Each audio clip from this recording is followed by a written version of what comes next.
Hello, everyone. I hope everyone had a wonderful day. I hope you made it through this day feeling wonderful, made it up to this point, and let's be thankful and mindful that we are blessed to make it.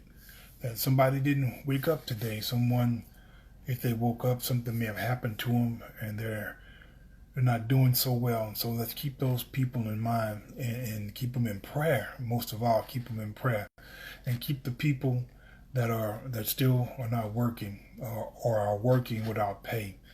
Please keep them in mind because um, I know from experience I've been there, so I can understand how it is because I've experienced it, and I know it's not fun not knowing where your next meal is going to come from, or not knowing what you're going to do, what tomorrow brings.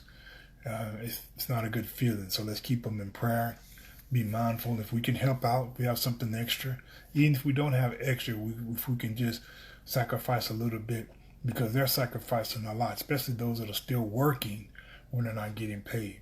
So let's please be mindful. And if we can help out, please do your best to help out to those people.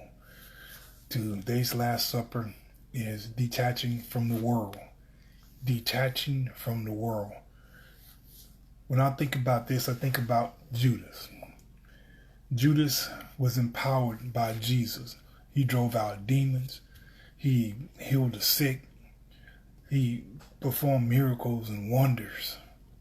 But he couldn't detach from the world. He could not detach from the world. And he sold out for a few pieces of silver. He sold his soul for a few pieces of silver because that's all he could think about was money and riches and things. He was a treasure, yeah, we understand that. It kind of makes you wonder, does that have a connection with anything? Handling money like that, does it make you forget who you are? And does it make you crave things or desire things that you don't want? Or maybe it's not such a good thing to have so much. Maybe it's a good thing to have some want. Not saying that not to be where you need every day, but Judas could not detach from the world. Everything that he had done, all the things that he'd seen, the miracles that Jesus performed and everything, still wasn't enough. He's the only one that done that. Yeah, we know Peter denied him. Peter done some things, but Peter was always there. Judas is the only one that turned, and he turned for money because he could not detach from physical, worldly things. So we have to learn how to detach from the world. Not saying that we don't not to get things and not to want nice things or no, but don't desire them to where they overpower you, and that's what you want more. Instead of wanting the Lord, you want these things. You want this whatever you want. This nice home. This okay. Yeah, it's nice to have things, but let's not forget. Let's not forget that God is the one who provides these things. We don't do these on our own. He has a plan for us. And if it's our plan, if it's in his plan for us to have those things, we will. If not, then it's for his glory. Did not we read that there's a part in the Bible where it says that the blind man was born blind for the glory of God? Well, maybe see some people. Hello, brother. How you doing? I hope you're feeling better, man. I hope your leg or your ankle is okay and you're doing good, man. I hope everything's going well. Blind man, he was born that way, blind for the glory of God, but he got his eyesight. So sometimes maybe that's what us. Maybe we have to stay a certain way for God's glory, and then we're picked up. And sometimes maybe it's not on this side. Maybe it's on the other. Regardless of what it is, that we need to learn how to detach from the world and not desire worldly things so much where it consumes us and we desire that over the Lord. That also another point is the rich young ruler. The rich young ruler, he done everything right. He kept all the commandments. He done what he's supposed to do, but he couldn't give his money up. Why? Because he couldn't detach from the world. He was too hung up on worldly things. These things are going to pass away. Ecclesiastics tells us they're fading, they're fleeting, they're going to go away. So no matter how much we accumulate here, it doesn't go with us. We need to send our timber up, as the grandparents would say, send our timber up. So we need to be building our house in heaven. And that's where we need to build it, because nothing's going to ever tear that one down.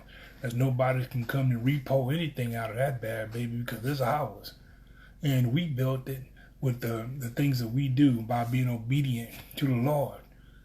I mean, he prepared a place for us. How's it going to look? Is he preparing a place for us, and then we don't even have nothing but the foundation there? Have you ever thought what you're sending up? What am I sending up? How can I live in a home in heaven and it's not finished?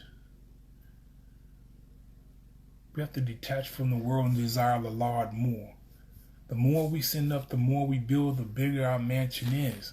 The less we send up, it may not even be finished. How's it going to look? Be kind of disgraceful. I know it's still in a great place. Yeah, that's true. But just think what it could be. What it could be if we just done a little bit more for the Lord and just walked in his way, walked his path. Once we walk on the path to the Lord, there is no greater path we could ever walk. No better shoes we could ever walk in. Never. Nowhere. There's no idol out here. There's nobody out here that's greater than the Lord. But we must first detach from this world. We have to detach from this world. We can't be hung up on things that are here, no matter what they are. If they're physical, if they're mental, we can't be hung up on things that are here. We have to make sure that we give the Lord all of our attention, love him with all our heart, all our mind, and all our strength. That's written.